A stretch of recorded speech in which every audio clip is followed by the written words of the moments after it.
Hai guys, aku Lia. Di video kali ini aku akan bahas gimana sih cara bikin student visa ke UK. Untuk apply student visa ke UK sebenarnya gampang-gampang ribet.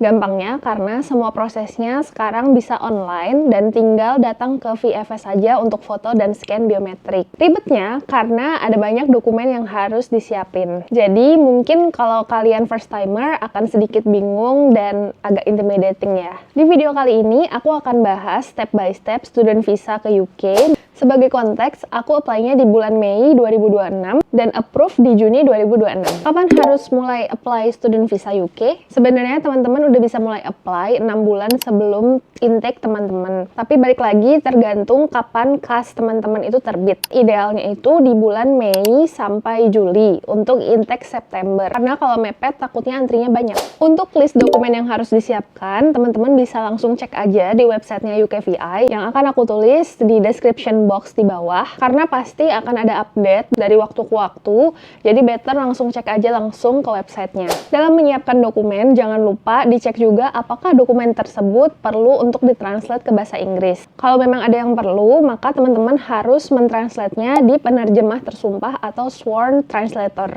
Selain dokumen-dokumen pribadi yang harus kita siapkan, untuk penduduk Indonesia juga harus melakukan TB test atau tes TBC. Untuk detail prosesnya dan rumah sakit mana aja yang eligible untuk menjalankan tes tersebut, teman-teman bisa cek langsung di link berikut ini yang aku taruh juga di description box. Untuk proses tes TB sendiri, pertama-tama teman-teman harus book appointment di salah satu rumah sakit rujukan. Aku saranin untuk book appointment tes TB 2 minggu sebelum waktu tes yang teman-teman inginkan.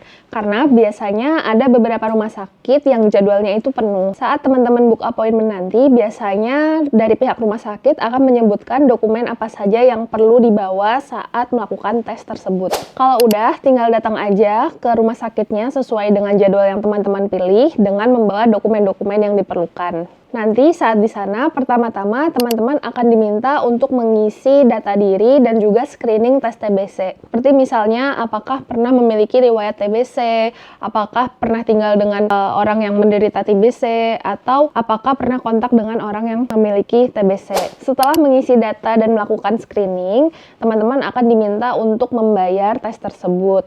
Biayanya pun tergantung rumah sakit yang teman-teman datangi, range-nya itu sekitar 760.000 sampai 850.000 rupiah.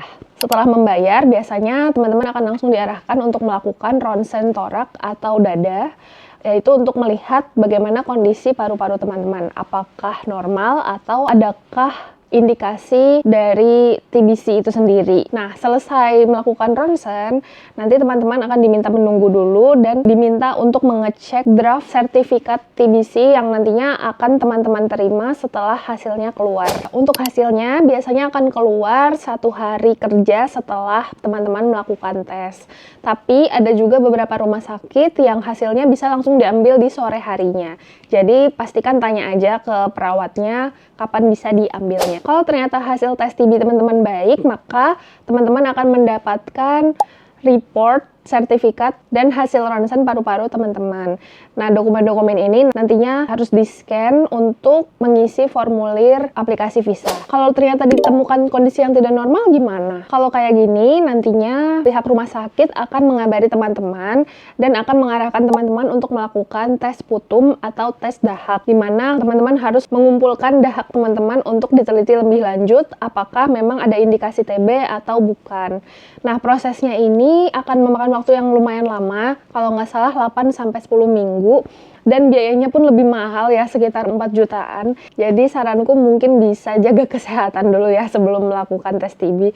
Karena memang saat melakukan tes TB itu nggak boleh sakit ya, nggak boleh batuk, nggak boleh pilek, nggak boleh flu, nggak boleh radang tenggorokan, jadi harus benar-benar sehat. Dan tambahan tips dari aku, kalau bisa hamin seminggu tes TB, hindari dulu makanan yang manis-manis, minuman dingin-dingin, ataupun gorengan. Terus juga kemana-mana pakai masker untuk menghindari kemungkinan-kemungkinan tertular flu atau bakteri lainnya. Setelah semua persyaratan dan dokumen yang dibutuhkan sudah lengkap, teman-teman bisa langsung lanjut ke aplikasi Student Visa UK. Pertama, teman-teman harus isi form dari UKVI, lalu melakukan payment untuk biaya visa dan IHS atau asuransi, lalu booking appointment di website VFS dan juga upload dokumen-dokumen yang sudah di-scan di webnya VFS. Setelah itu, teman-teman bisa melakukan foto dan scan biometrik di cabang VFS yang teman-teman pilih dan tinggal menunggu e-visanya diproses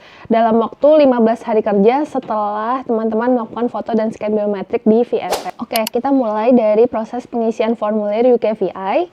Teman-teman bisa langsung masukin aja data-data teman-teman sesuai dengan dokumen dan data diri teman-teman. Untuk formulirnya sendiri, ini nggak harus sekali isi langsung submit, tapi bisa di-save. Jadi, kalau misalnya teman-teman mau ngisi hari ini dan nggak selesai dan mau dilanjutin besok, itu bisa tinggal di-save aja dan nanti login di akun UKVI-nya. Karena memang data yang diisi itu lumayan banyak. Kurang lebih ada 5 step, yaitu yang pertama start atau membuat kredensial, application, documents, declaration, dan terakhir itu payment. Yang pertama, start atau kredensial ini adalah teman-teman membuat akun untuk formulirnya, di mana teman-teman bisa login dan logout ke formulir tersebut untuk melanjutkannya. Lalu yang kedua itu adalah application. Application itu ya mengisi data diri teman-teman ya, sesuai dengan nomor-nomor atau data-data di dokumen yang teman-teman punya. Yang ketiga itu documents. Documents itu adalah upload pasport. Cuma pasport aja, karena file dokumen-dokumen yang lain nanti di-uploadnya di website VFS. Lalu yang keempat, declaration. Declaration ini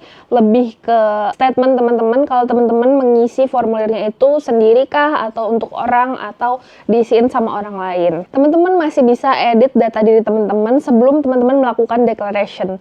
Jadi make sure kalau emang masih mau ngedit, jangan dideklar dulu formulirnya. Nah, yang terakhir itu adalah payment, di mana teman-teman harus membayar biaya untuk visa dan juga asuransi kesehatan atau IHS. Untuk paymentnya sendiri, dua komponen ini dibayar terpisah. Jadi pertama-tama teman-teman harus bayar IHS-nya, setelah selesai baru akan lanjut bayar visanya. Biayanya per Juni 2026 adalah sekian.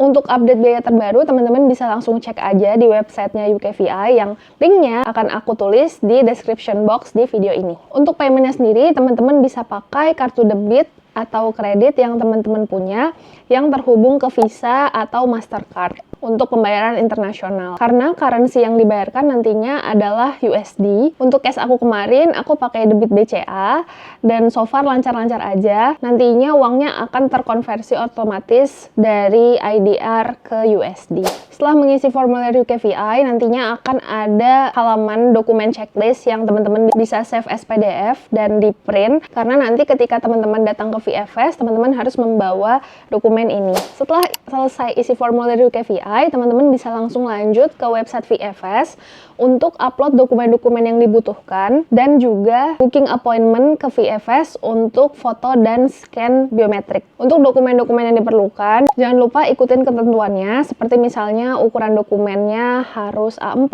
lalu maksimum size filenya harus berapa, dan juga format filenya apa, itu jangan lupa diikutin. Selain itu, kalau teman-teman mau add-on service dari VFS itu juga bisa, kayak contohnya kalau visa standar itu kan prosesnya 15 hari. Kalau teman-teman maunya express lebih cepat, itu bisa di-upgrade dengan tambahan biaya tertentu. Kalau teman-teman pilih cabang VFS untuk fotonya juga di luar kota, kalau nggak salah tuh juga ada biaya tambahannya, tapi aku kurang tahu, teman-teman bisa cek langsung aja di webnya VFS. Aku sendiri kemarin datang ke cabang VFS yang di Jakarta, yang di Mall Mega Kuningan, dan saat aku datang itu udah nggak ada biaya add-on tambahan lagi, ataupun biaya service cabang. Jadi benar-benar yang aku bayarkan itu cuma biaya visa dan IHS-nya aja. Setelah teman-teman membuat appointment di VFS, nantinya juga akan ada halaman bukti booking appointment di VFS-nya yang teman-teman bisa save as PDF dan di print juga untuk dibawa ke VFS. Setelah isi-isi formulir, selanjutnya teman-teman tinggal datang aja ke cabang VFS yang teman-teman pilih sesuai dengan jadwalnya. Apa aja dokumen yang harus dibawa? Yang pertama adalah paspor asli, yang kedua adalah dokumen checklist dari website UKVI yang setelah teman-teman isi formulir tadi.